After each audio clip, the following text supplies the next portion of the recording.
প্রায় 18 বছর পরে আমরা উন্মুক্ত পরিবেশে স্বাধীনভাবে আজকের এই বইমেলাতে, বাংলা একাডেমির বইমেলাতে আমরা অংশগ্রহণ করছি।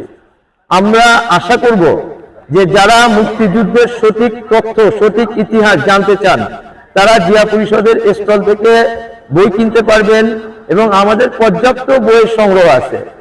আপনারা সবাই জানেন, দীর্ঘ 18 বছরে জিয়াউর রহমান, যিনি বাংলাদেশের স্বাধীনতার ঘোষক ছিলেন, যিনি বাংলাদেশে শুধু স্বাধীনতার ঘোষণাই দেননি, সক্রিয় মুক্তিযুদ্ধে অংশগ্রহণ করেছিলেন এবং মুক্তিযুদ্ধে অংশগ্রহণ করে সিলেটের পুরো অঞ্চলটাকে উনি পাক বাহিনীকে পরাজিত করেছিলেন। এই ফ্যাসিস্ট গভর্নমেন্ট, পূর্ববর্তী গভর্নমেন্ট জিয়াউর রহমানকে পাকিস্তানের দালাল, জিয়াউর রহমানকে অনেকভাবে গালাগালি করেছে, রাজাকারও বলেছে।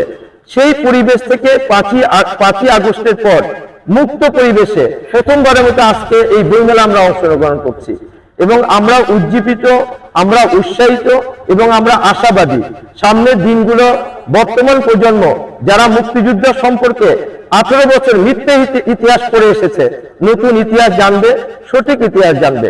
সবাইকে আমরা আমন্ত্রণ জানাবো জিয়া পরিষদের 1074-75 স্টলে আসার জন্য এবং বই কিনবেন, নিজেকে সমৃদ্ধ করবেন, দেশকে সমৃদ্ধ করবেন।